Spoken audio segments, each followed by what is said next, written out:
Damos inicio a esta sesión en la cual tendremos el gusto de conocer y de presentar a ustedes esta novela que se titula Sombras de Tlatelolco. Durante el verano de 1968, la Ciudad de México se tiñó de rojo sangre. Fue el año en que miles de jóvenes estudiantes de distintas universidades, incluyendo a la UNAM y al Politécnico, llevaron a cabo un movimiento no solo estudiantil, sino un movimiento social sin precedente, y cuya trascendencia en la historia nacional lejos estaban de imaginar. En ese contexto de algarabía, de solidaridad, inteligencia e incertidumbre, debido a los arrebatos de las autoridades policíacas, un asesino serial se pasea en medio de las manifestaciones de protesta del movimiento estudiantil. Deja a su paso una estela de muerte que se confunde con la sangre de los caídos en las confrontaciones entre estudiantes y policías.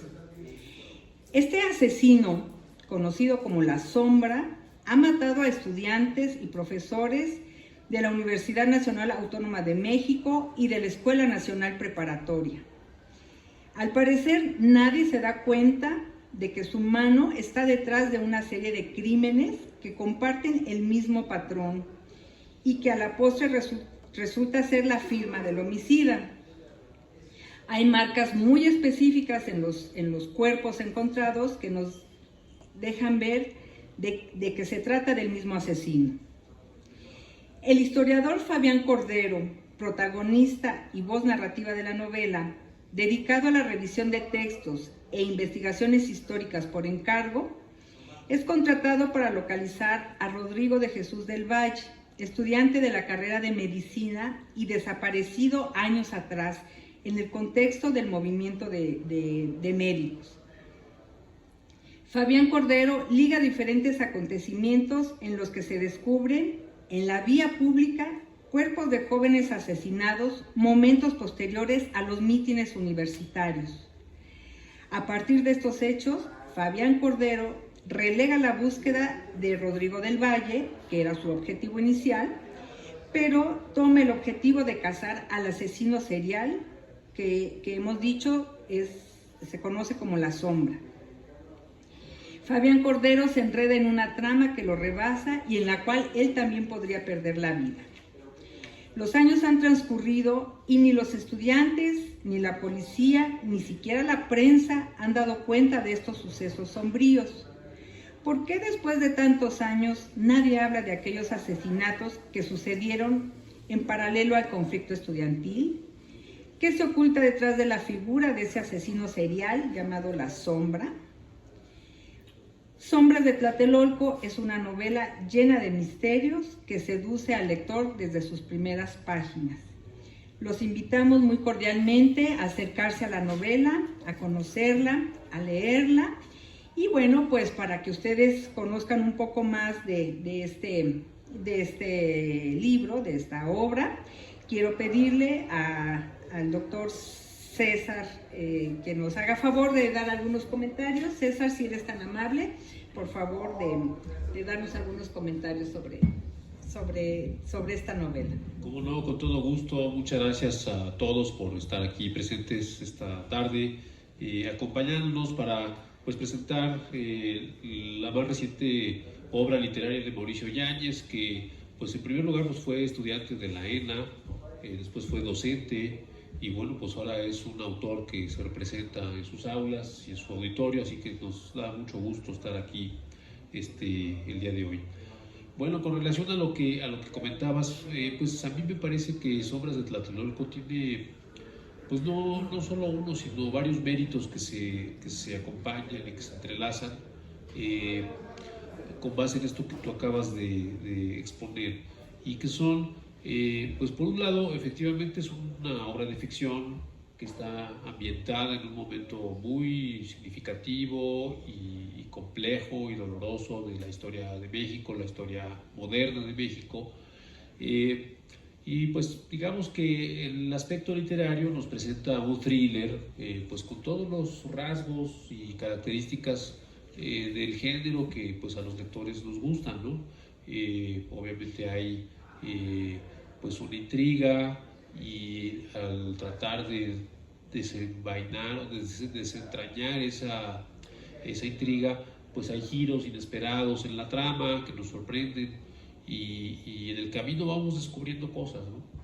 Entonces ese es un primer aspecto. Es un thriller policíaco de principio a fin. Pero más allá de eso, creo que también es una novela que aprovecha la estructura de un thriller para presentarnos a un personaje y abordar, pues, digamos, su personalidad, su vida, ¿no? En el momento de los acontecimientos que van transcurriendo, y que lo hace, digamos, entrañable, que lo hace cercano, con el que podemos identificarnos de una u otra manera, reconocerlo a él y reconocer a personajes similares que están en su entorno, ¿no? Y eso es otro elemento que se aprecia y se agradece en la novela. Finalmente, y creo que aquí hay una aportación muy importante, es el retrato de un momento y de un sistema político. Momento político por el movimiento estudiantil, pero de un sistema político también, porque el tema de la represión pues a las expresiones de la sociedad, que en principio son libres, que son abiertas y demás, pues eso se va ensombreciendo y desafortunadamente termina como sabemos que terminó. Entonces, y en el proceso, pues nos vamos topando con digamos, pues en el proceso de esta ficción, nos vamos topando con la realidad de un sistema político muy opaco, muy abusivo, ahora sí que en el que los que deberían ser garantes de la seguridad y de la libertad en realidad son sus victimarios. Entonces nos vamos acercando a ese mundo, a ese sistema y a esos personajes que son francamente siniestros, ¿no?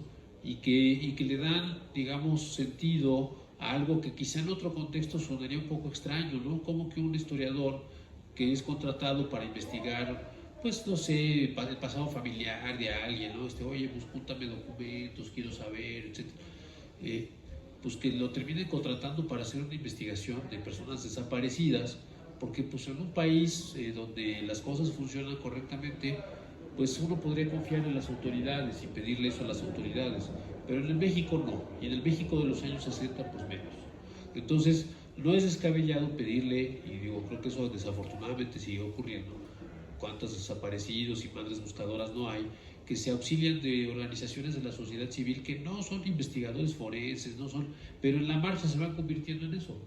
Entonces, pues aquí el protagonista Fabián Cordero, pues de una manera, digamos, bastante fortuita, que a mí me recuerda mucho al recientemente fallecido Paul Auster, ¿no? Lo buscan y le piden, oiga, pues usted investigue, ¿no? Y entonces lo que en principio va siendo un tema de un movimiento social previo, no muy lejano de los acontecimientos del 68, pero ya con algunos añitos de diferencia, que fue el movimiento de los médicos, ¿no? Y que tuvo una respuesta del gobierno bastante similar, ¿no? De represión y de desmovilización de las protestas, pues sucede, ¿no? Entonces, pues yo creo que esta novela es muy rica en presentarnos el ambiente de cómo era la Ciudad de México en los años 60, porque la podemos recorrer a través de estos personajes, la podemos escuchar a través de la música popular que se escucha en la radio, en el transporte público, cómo es, la podemos oler y degustar, lo que se come en la calle, en fin. Entonces, creo que en ese sentido, pues es una novela muy completa que ustedes pueden disfrutar mucho. Y que pues en suma me parece su principal aportación es que a través de una ficción literaria, y que es el primer gancho, ¿no?, que tenemos hacia este tipo de novelas, pues puede permitirle a muchas personas, sobre todo a los jóvenes, adentrarse en un pasado que, si bien no es el inmediato, sí es un pasado que sigue de alguna manera vivo entre nosotros, porque si ustedes le preguntan a sus abuelos o a sus padres, en mi caso a mis padres, en mi caso de algunos de ustedes a sus abuelos, pues se van a encontrar con que pues sí, esto lo vivieron, lo escucharon, lo palparon de una u otra manera, o sea, no los dejó indiferentes, sobre todo aquí en la Ciudad de México, ¿no? Entonces, yo creo que esa es la principal aportación de esta novela, digamos que toma como pretexto un escenario y un momento para presentarnos un thriller, pero que se convierta en algo más que solo un thriller. Eso es lo que creo que que vale la pena que ustedes conozcan de esta novela. Así que con eso, pues yo quisiera concluir y pues a continuación pues invitar a Mauricio a que pues que nos lea un pedazo, un fragmentito, quizá un par de párrafos, ¿no? Así como una muestra de cómo es su escritura, y a continuación que podamos conversar con él, ¿no? Que le hagamos algunas preguntas para que entremos un poquito más en la materia de cómo surgió y cómo se concretó esta novela. Muchas gracias.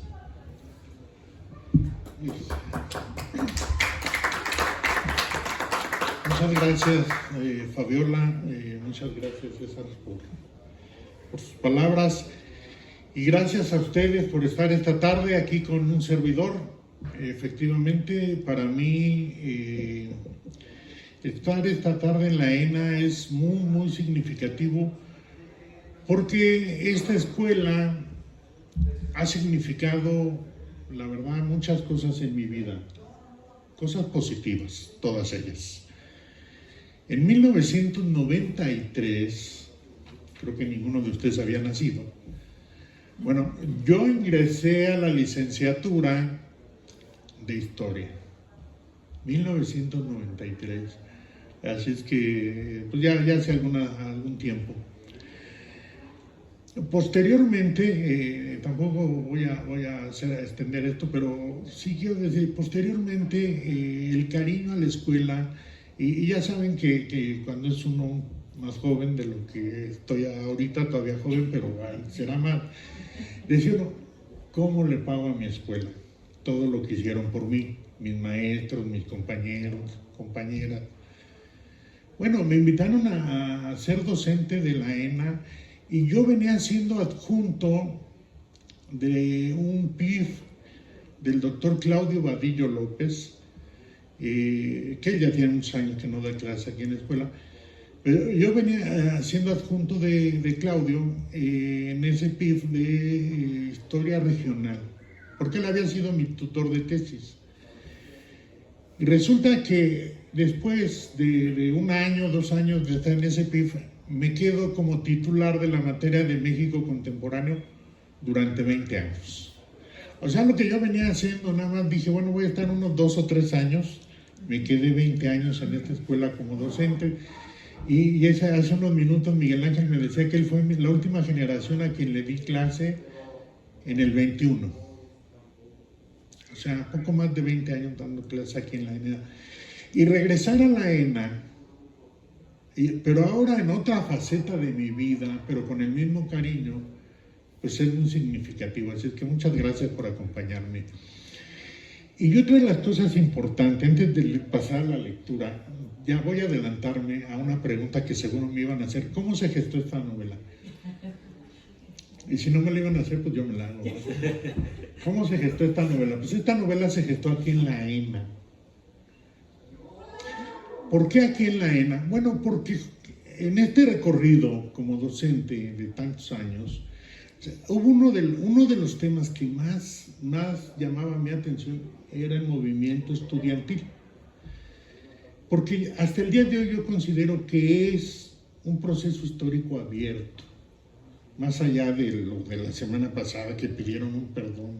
Bueno, no quiero entrar en esos detalles, pero es una herida abierta para México en su historia. Entonces, a mí me llamaba mucho la atención, y yo decía, ¿y por qué la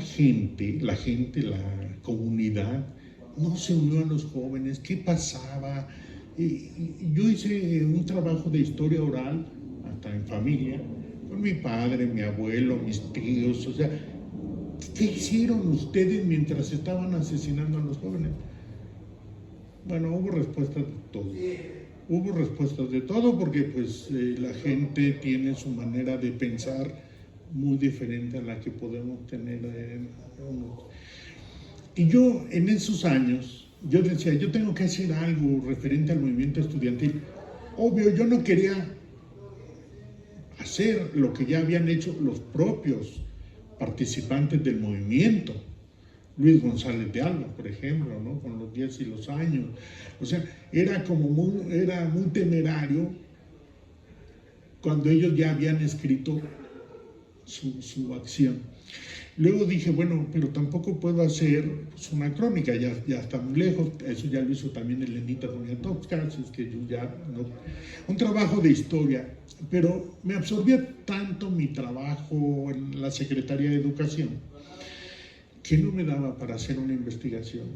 Y entonces, en este recorrido de la escuela a la casa, de la casa a la escuela, al centro, a la sede y tal, aparece la figura de Fabián Cordero, un historiador de ficción. Y entonces dije, voy a ubicar a Fabián Cordero en el movimiento estudiantil.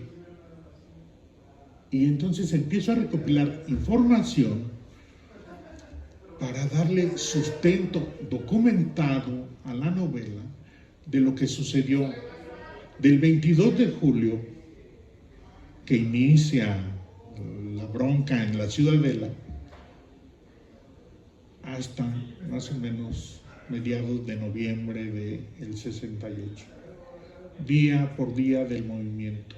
Había que documentarlo, porque todavía hay mucha gente viva que le tocó participar y yo no quería arriesgarme a que me dijeran, oye, ¿por qué escribiste tantas? Más allá de las licencias que como narrador y novelista, no como historiador, sino como novelista, me podía ayudar.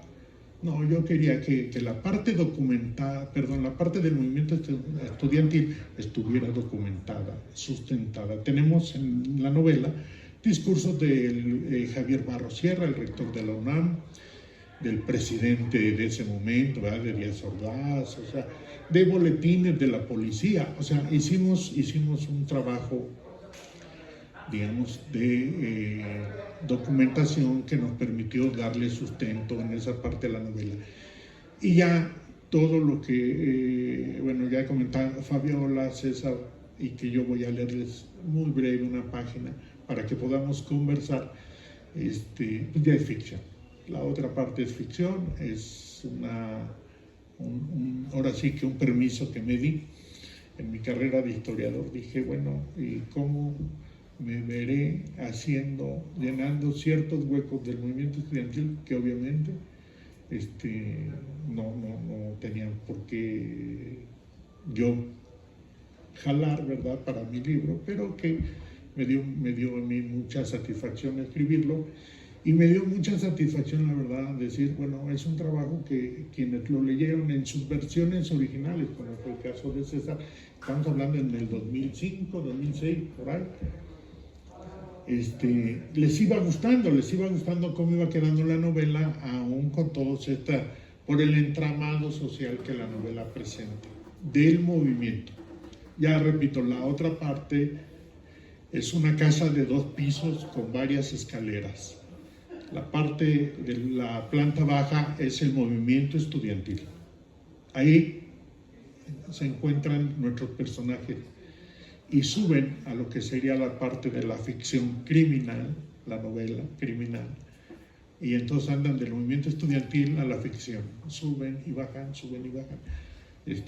Pues ya ustedes dirán, ¿verdad?, si les interesa pasarse unos momentos agradables con la lectura de esta novela. Voy a leer un par de unos párrafos, no, ni siquiera páginas completas. La voz narrativa de la novela es un historiador de la UNAM, no de la ENA, en el 60. Yo cuando entro en el 93 a estudiar historia en la ENA, no sé si fue ese año que la carrera de historia estaba cumpliendo 15 años en la ENA. No podía ser de la ENA. No sé si antes la daban, cuando estaba en el museo, porque la ENA estuvo en el Museo de Antropología. Exacto, en el Museo de Antropología, no sé si la daban. Pero entonces ubicamos a nuestro personaje como historiador de la UNAM. Y bueno, pues él va a tener estos rasgos. Dice así Fabián Cordero: siempre he disfrutado del arrobamiento que produce la investigación del pasado y el desvelo de sombras que se logra con cada nuevo hallazgo. El pretérito es el espacio y sus personajes el barro para dar forma a nuevos universos, los cuales ayudan a comprender el presente, el aquí y ahora. No es a razón de certeza, sino como posibilidad de descubrimiento. Me ostentaba como historiador tallado a la antigua, que siembra su campo con pequeñas semillas de incertidumbre y bajo el deseo de establecer consorcios de causa-efecto. Nada es eterno. El conocimiento es el horizonte franco para trabajos de exploración y encuentros ulteriores. En mi profesión, resultaba inusual que llegara al despacho personas con demandas similares a la planteada por doña Raimunda García, la búsqueda de uno de sus hijos, de nombre Rodrigo de Jesús, desaparecido años atrás, probablemente muerto. Cargaba esa incertidumbre atroz y eterna del desamparo.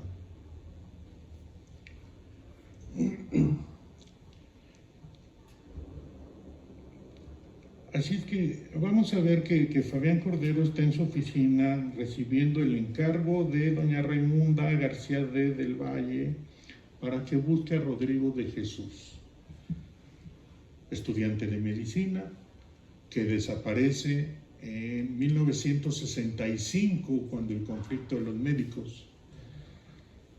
La señora no encuentra a su hijo, y le pide a un historiador, porque ya agotó los recursos de la policía, del ejército, ya los agotó, y le pide a un historiador que si le puede ayudar a encontrar a su hijo.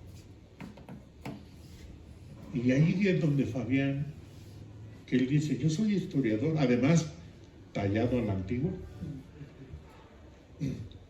se involucra en una suerte de búsqueda de una persona.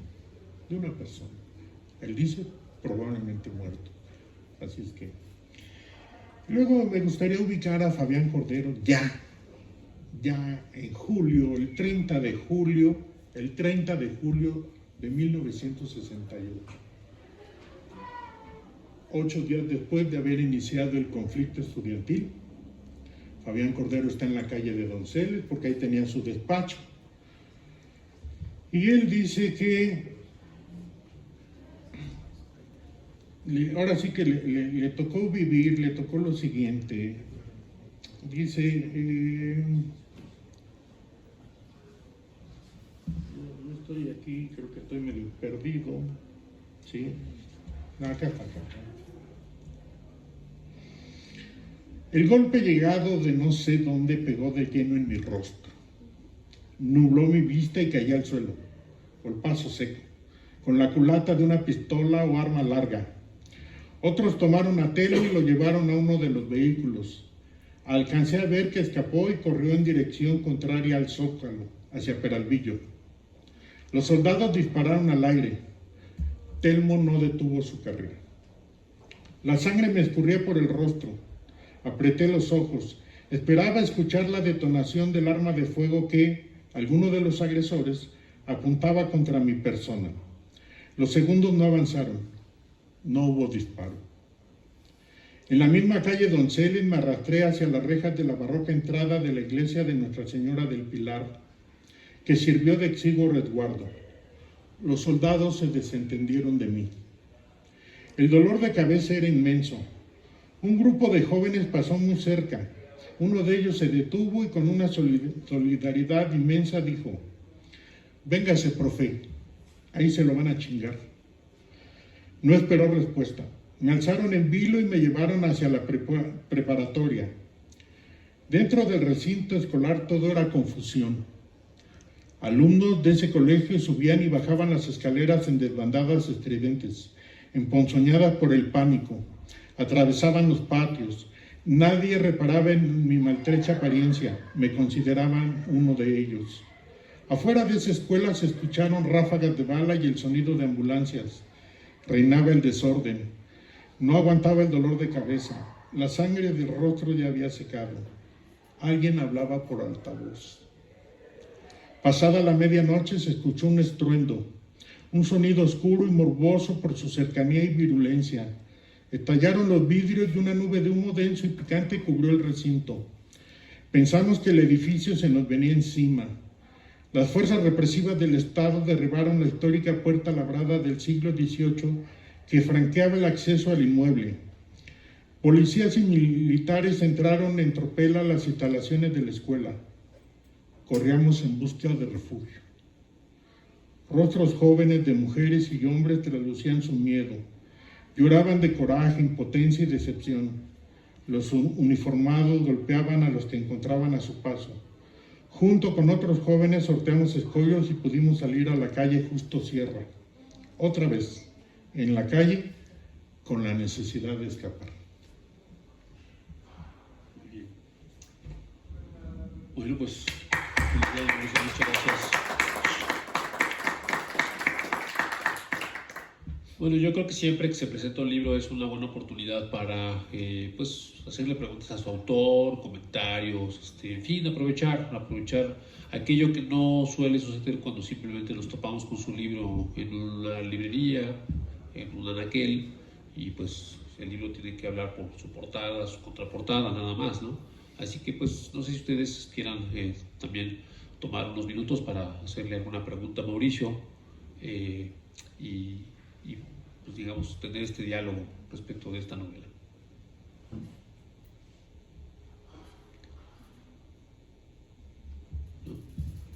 ¿Alguien quiere hacer algún comentario, alguna pregunta, algún recuerdo que tengan de ese momento en torno a lo que nos acaba de leer Mauricio?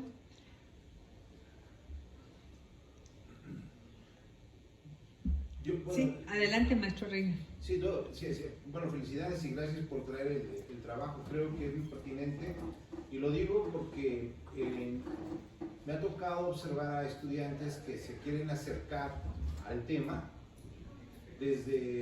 para realizar tesis, pero se encuentran con bloques, con muros, en cuanto a que desde dónde lo manejan teóricamente, con dónde lo manejan también la parte de la crónica. Por ahí recordaba alguna que quería manejarlo con los diarios que estaban completamente impregnados bajo una línea, ¿no?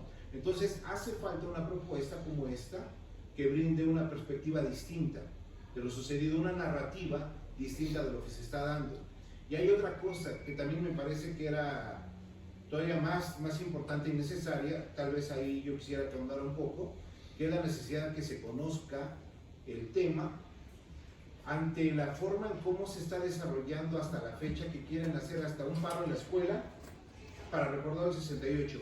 O sea, estas formas de cómo los estudiantes se están llevando todavía el movimiento, lo están recordando, lo están trayendo en la memoria, pero creo con mucho desconocimiento de lo que realmente ocurrió. Por eso veo esta parte que es importante.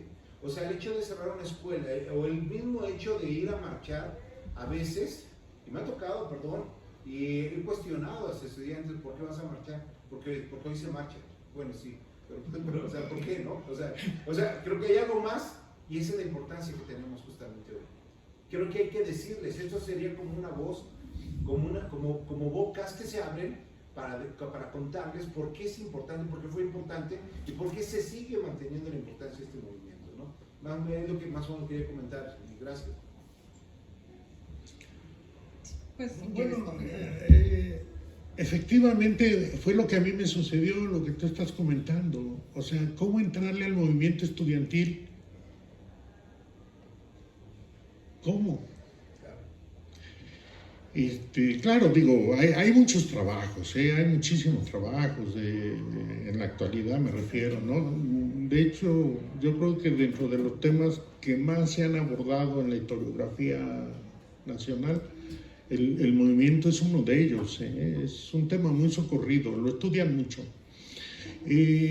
A mí me sucedió, o sea, yo dije, no tengo tiempo para hacer una investigación propiamente científica, histórica, no puedo. Y entonces fui recabando, durante muchos años, fui recabando información para darme yo mismo un sustento a mi trabajo de ficción. Esta es una novela, ¿no? Es una novela. Tratamos de tomar elementos y crónicas de los que vivieron el movimiento, y entonces a partir de ahí es que yo pude estructurar esa parte de día a día de lo que fue sucediendo. Entonces, efectivamente, los periódicos están tergiversados porque el mismo gobierno decía qué se publicaba y qué no se publicaba. También Fabián hace mención a eso porque tiene pláticas con gente de la prensa y él le dice, oye, ¿por qué? Claro, estamos hablando de la parte de ficción criminal, dice, ¿por qué de esto nadie habla nada? Y el periodista le dice, yo subo mis notas y en la dirección deciden qué se publica y qué no se publica. Sí, o sea, también lo mencionamos, ¿no? Perdón, entonces, a mí me dio mucho, digamos, trabajo encontrar mi propia ruta para estudiar esto. Si a alguien le sirve este libro como guía, no, hombre, pues yo me doy ya por satisfecho que el trabajo se cumplió, ¿no? Porque yo también yo quería acercarme al movimiento estudiantil y dije desde qué perspectiva. Y para mí la ficción fue una herramienta muy útil. Gracias. Héctor. Sí. Héctor. Bueno, primero felicitar al profesor Mauricio por el... Tienen que, perdón Héctor, disculpe. Sí, Héctor, nos hiciera el favor de pasar aquí al frente, porque si no, no sé.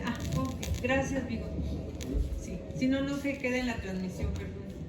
Bueno, primero felicitar al profesor que fue mi maestro allá por el 97, no sé en qué año fue, ya hace bastantes años de eso, ¿verdad?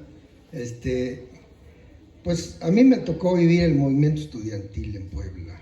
O sea, era muy joven, tenía 14 años, iba en la secundaria y no puedo decir que estaba yo organizado ni que tenía mucha claridad. Ya andaba yo en la llanura, o así, en la bola, como se dice, participando en lo que surgía ahí.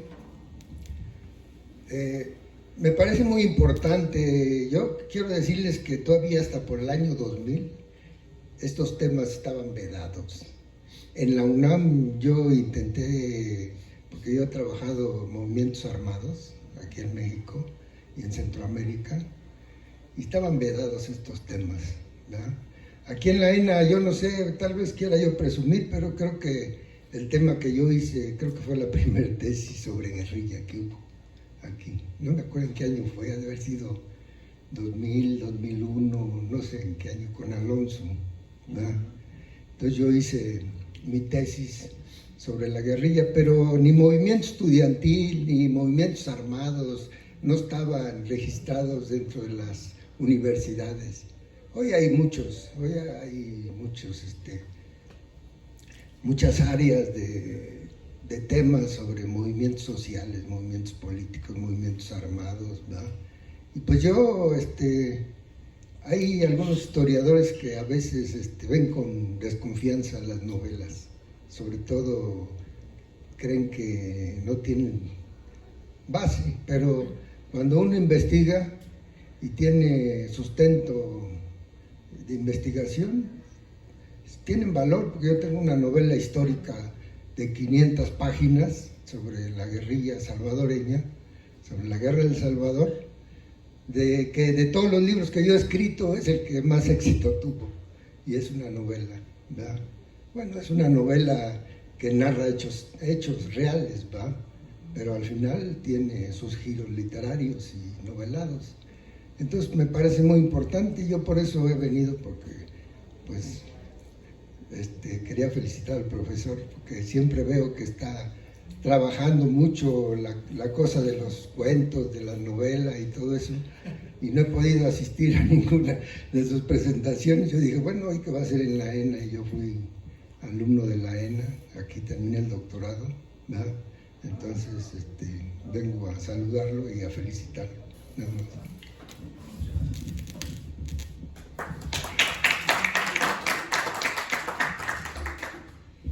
Muchas gracias, Héctor. Bueno, si me permiten, yo también quisiera hacer un comentario en torno a esto que acaba de mencionar Héctor.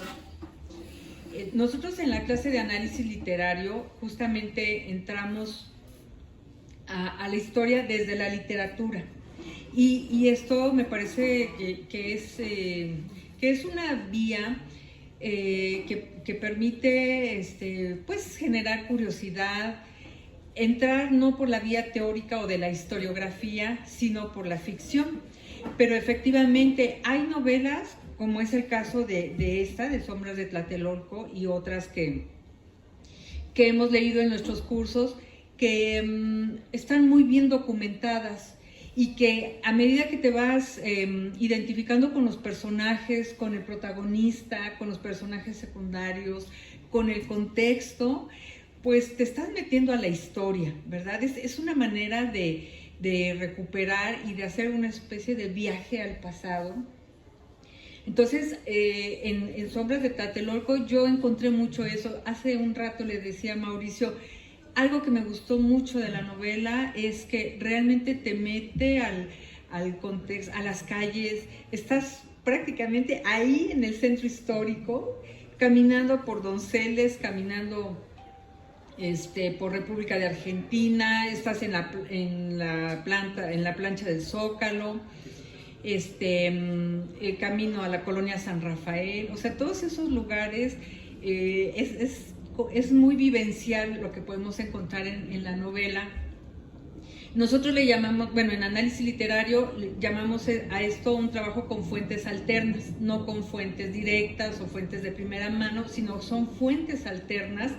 Y efectivamente, el 2 de octubre, la masacre del 2 de octubre, es un tema que está muy presente, que está muy vivo todavía. En realidad yo era muy pequeña, a mí me tocó escuchar, ¿no?, de mis tíos, de mis abuelitos, que estaban muy asustados porque lo que yo escuchaba en ese momento es que los malos eran los estudiantes. Es que ahí vienen los estudiantes y van a golpear. ¿Por qué? Porque los medios de comunicación justamente daban esas noticias, ¿no?, de que son los provocadores, son los que empezaron los pleitos, son los que, o sea, toda la culpa era hacia los estudiantes, ¿no? Entonces, bueno, pues a través ya pues del tiempo y de lo que va uno conociendo, pues te aprendes que las cosas eran exactamente al contrario y que lo que se estaba pidiendo más bien era un diálogo. Había una necesidad en la sociedad, en los estudiantes y en los maestros de ser escuchados. Realmente yo creo que esta masacre pues fue lo que dio salida a una crisis que ya venía, como bien lo encontramos también aquí en la novela, de otros movimientos, de los ferrocarrileros, de los médicos, de los maestros, por ejemplo, pero que no habían tenido la suficiente fuerza o el suficiente impacto en la sociedad como este movimiento estudiantil, que también fue un movimiento de padres y de madres de familia, pues de mucha gente, de muchos sectores sociales, ¿no? Entonces yo sí también siempre pongo le doy mucha fuerza, digamos, a los aportes históricos que nos da una novela, que no es una historiografía, en efecto no lo es, sin embargo es otra vía de entrar a los sucesos, de recordarlos y de revivirlos, ¿verdad? Es más, yo creo que parte de lo que podemos encontrar en las novelas, como es este caso, es hacer más bien, seguir trabajando la memoria histórica, no tanto hacer una historia, sino rescatar una memoria histórica que nos permite seguir reflexionando, seguir indagando, seguir quitando esas falsas ideas de que, por ejemplo, los estudiantes eran los alborotadores, ¿no?, de ese momento. Ahora podemos tener muy claro que pues, estábamos bajo un gobierno bastante autoritario, bastante cerrado, que además tenía otras amenazas porque, bueno, este es otro tema. En esa época también podemos encontrar, estaba surgiendo la posibilidad de un nuevo partido político, conocido como Patria Nueva.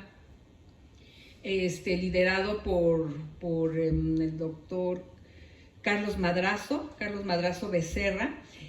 Y bueno, pues esa era otra amenaza que tenía el gobierno en ese momento. Sin embargo, pues lograron aplacarlo, y más bien toda la fuerza del Estado se fue, toda la agresión contra los estudiantes y los maestros. Entonces, bueno, pues nada más yo quería hacer de momento esta reflexión, y no sé si quieran hacer otro comentario. Adelante, César, por favor. Gracias. Por favor, el público. Sí. Adelante. A ver, le pasamos. El maestro Gerardo, por favor. Gracias, Vigo.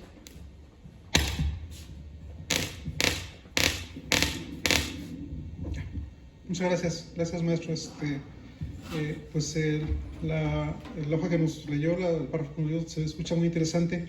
Y mi pregunta es más bien acerca de su proceso creativo. O sea, usted comentó hace un rato que lo empezó en el 2005. O sea, pues sí, es un lapso pues más o menos largo. Y la pregunta es, durante todo ese tiempo, ¿siempre tuvo la misma estructura? ¿Fue una misma idea?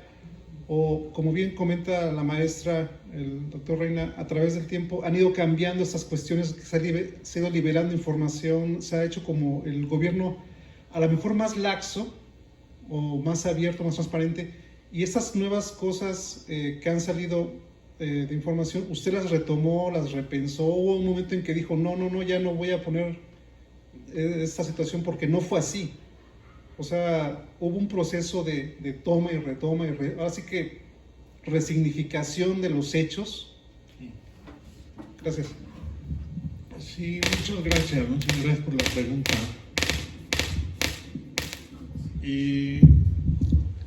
Digamos que las primeras ideas, repito, eran cuando yo empecé como docente.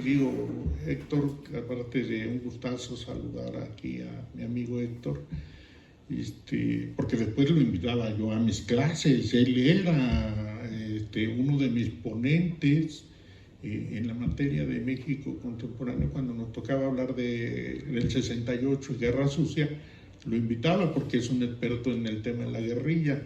Entonces ya surgían las ideas, pero repito, yo trabajaba para la Secretaría de Educación Pública. Yo era maestro de la semana mes aquí en la ENA. Entonces el trabajo en la SEP me absorbía todo mi día. Entonces yo iba tomando algunas notas de mi idea. Yo quería entrarle al movimiento estudiantil, pero desde la perspectiva, en este caso, ya cuando decidí que fuera desde la ficción, desde la novela, empecé a tomar algunas notas. Y los primeros borradores que ya César conoció en 2005, 2006, a esto sí han sufrido muchísimas modificaciones. Bueno, por varias razones, porque la sociedad ha ido cambiando también. La sociedad ha ido cambiando y yo me vi en la necesidad también de adaptarme a ciertas cuestiones, digamos, sociales, que para que la novela tuviera, digamos, una aceptación, ya hablemos comercial, en el público. Ahorita sabemos que los temas, por ejemplo, el feminicidio es un tema muy, muy cuestionado. Y entonces mi asesino serial no podía cometer feminicidios, porque entonces la novela no iba a ser tan aceptada, ¿sí? Y eso te lo dicen los editores, perdón. Ya cuando entras al mercado editorial te dicen agua con ciertos temas. Mi segunda novela fue una novela que se llama Cómplices Inocentes, que está agotada, afortunadamente. Y cuando la César, que me hizo favor de leer los primeros borradores, la preocupación que teníamos es porque es de una aventura de 3 niños, que los niños se vieran como niños y que no cometiéramos ningún tipo de, digamos, de maltrato en contra de esos 3 niños. Eso fue lo que cuidamos muchísimo. Así, entonces aquí cuidar esos detalles son naturales para el tema comercial. el tema del movimiento estudiantil también lo decía el compañero en la primera pregunta. En la actualidad, ¿cómo se ve el movimiento estudiantil? No es la misma visión que yo tenía en el 2000 que en 2024. No es la misma recepción del público, incluso, del público, hacia las marchas en el 2000, o cuando yo ingresé aquí a la ENA. Cuando yo ingresé a la ENA, el movimiento tenía 25 años. Era algo muy fresco todavía, o sea, la gente, y había muchos de sus actores vivos, y eran los que encabezaban, Álvarez Garín, el mismo Luis González de Alba, o sea, eran los que encabezaban, ¿verdad?, la marcha del 2 de octubre. Han ido muriendo ellos, algunos también se han retirado de la vida pública por razones de la edad, también, eso es natural. Y que no, la marcha de hace unos días, pues sí convoca todavía a muchos estudiantes, pero también convoca a grupos que yo no sé honestamente ahí, que esos grupos quién les llama o quién los manda, no tengo idea, y tampoco en este momento creo que es momento para opinar de ese tema, pero la recepción del movimiento, me refiero socialmente hablando, en el imaginario colectivo, no es igual en el año 2000 que actualmente. Entonces la novela tuvo que sufrir esas adaptaciones sociales. Sí, claro, fueron N borradores que leímos, N. Pero bueno, ya salió, ya la novela está, ¿no? Sí. Pues bueno, pues yo quisiera nada más comentar como para cerrar y darles las gracias, que pues a mí me parece que esta novela nos permite retomar conversaciones que quizá no hemos tenido, y yo, por ejemplo, les puedo compartir una. Mi papá estuvo encarcelado en Lecumberri algunos meses durante el movimiento. Él era estudiante de la Facultad de Ciencias en la UNAM, estudiaba matemáticas, era pues hijo de un campesino y obrero que trabajaba pues de mojado en Estados Unidos y vivía con parientes aquí en la Ciudad de México, él y sus primos, ¿no? Digamos que los muchachos más de su generación con mejores posibilidades pues pudieron venirse a vivir a la Ciudad de México y matricularse aquí en las escuelas y bueno, ingresar a la universidad, cosa que sus padres nunca lograron, ¿no? Y los que no, pues emigraron desde muy jovencitos, ¿no? Y pues, hicieron su vida en Estados Unidos y muchos de ellos allá siguen a la fecha indocumentados.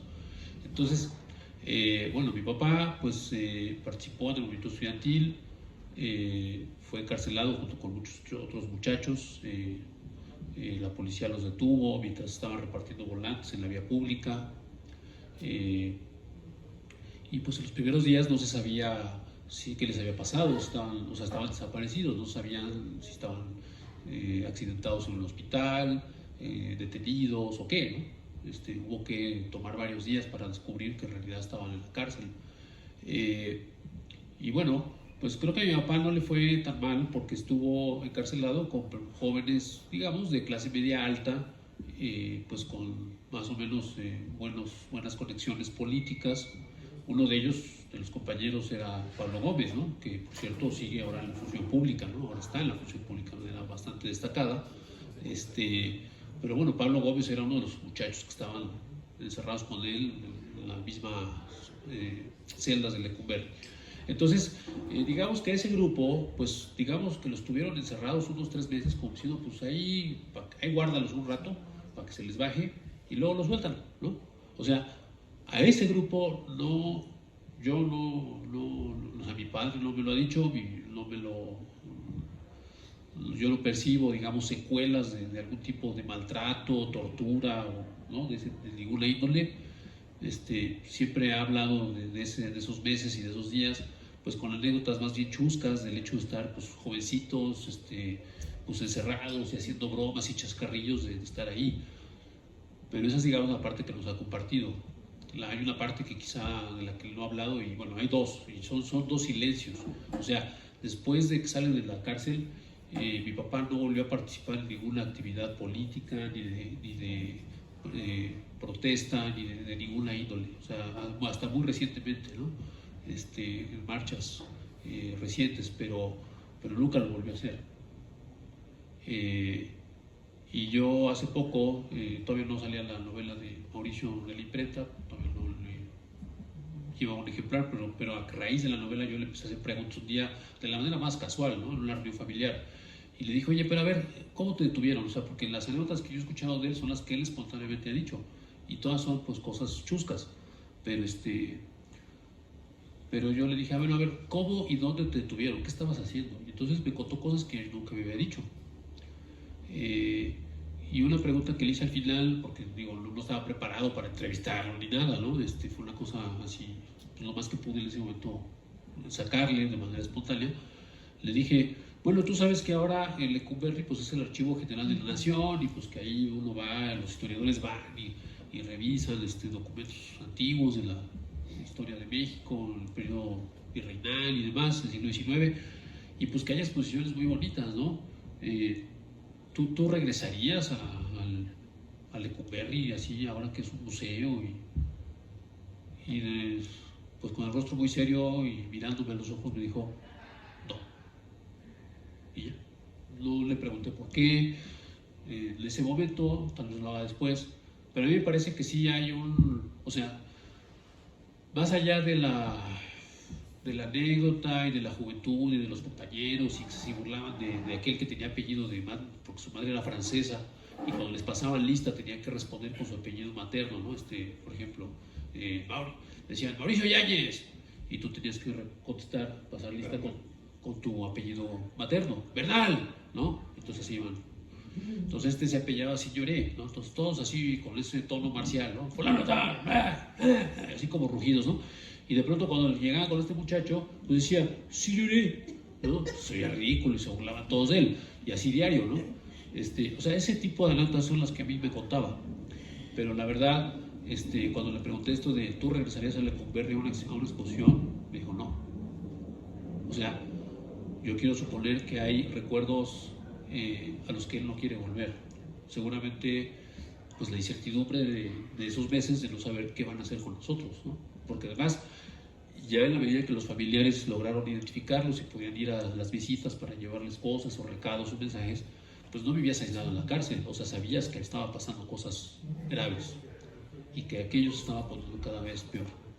Y después del 2 de octubre, por supuesto, pues creo que, aunque los medios no lo publicaron, pero todos los que desaparecieron, los que ya no encontraron, yo creo que todo eso se escuchó y se supo y se platicó de octubre a noviembre y de noviembre a diciembre, que es cuando a él lo liberaron, o sea, ya pasadas las Olimpiadas. Entonces, pues sí, o sea, hay evidencia, digamos, de cuando los liberaron. Alguna vez me comentaron que había, inclusive en un periódico se publicó una foto diciendo salen de la cárcel tales personas y los nombres, y entre ellos está el de mi papá. Eso es anécdota de la familia, yo no he visto el documento, no he hecho esa investigación, pero eso existe. Y también existe que, según anécdotas, no la he corroborado, pero en el documental de ¿cómo se llama? El documental del 68, El Grito. El Grito, pues hay una de las mantas, de estas marchas que se iban haciendo pues para pedir que se liberaran a los presos políticos, pues en las mantas los manifestantes llevaban los nombres de los estudiantes que estaban detenidos y los llevaban por facultad. Y entonces entre la manta de la Facultad de Ciencias está el nombre de mi papá junto con el de otros estudiantes, ¿no? Entonces, esto es lo que dicen mis familiares, ¿no?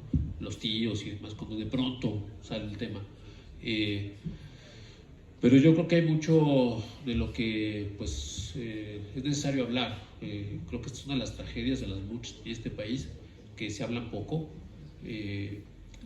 Conocemos la versión de los protagonistas que siguieron en la vida política, ¿no? Ellos dieron su testimonio, o los que ya eran intelectuales en esa época, ellos escribían porque ya lo eran, o sea, entonces ellos hablan, nos dan su versión, ¿no?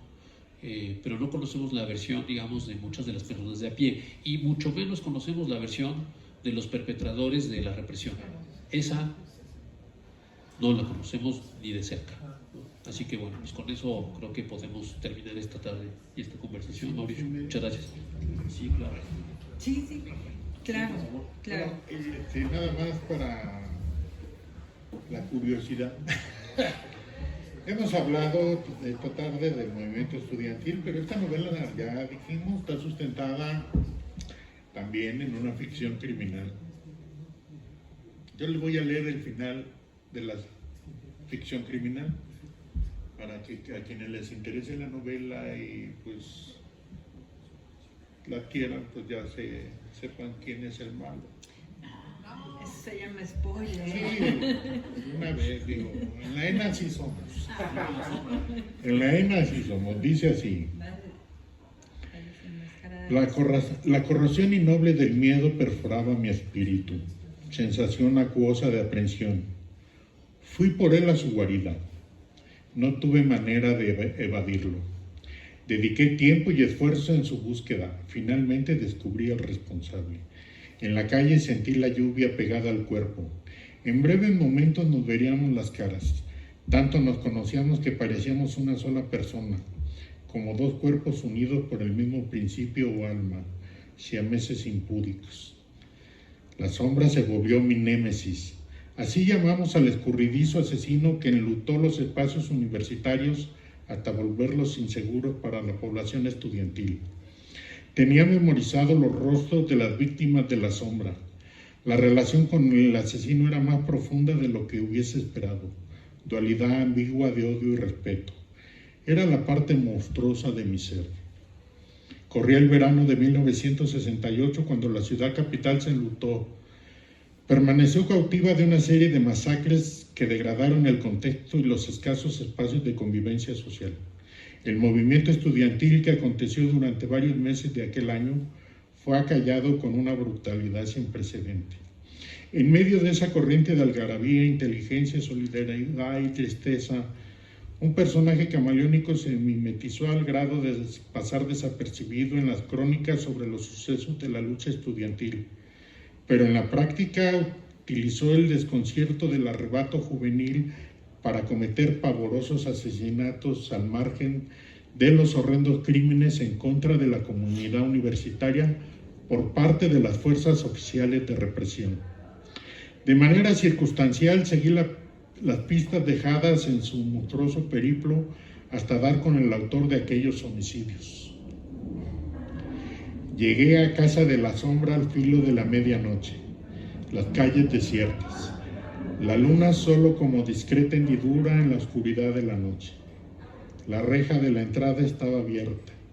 No tuve ningún problema en traspasarla. Deduje que me esperaba. Entré a la estancia. Allí fue donde su voz me detuvo. Muchas gracias.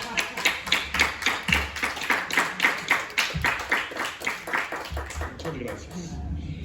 Bueno, pues no sé si finalmente en esta parte de cierre alguien de ustedes quisiera hacer alguna otra pregunta, algún comentario, alguna reflexión. ¿No?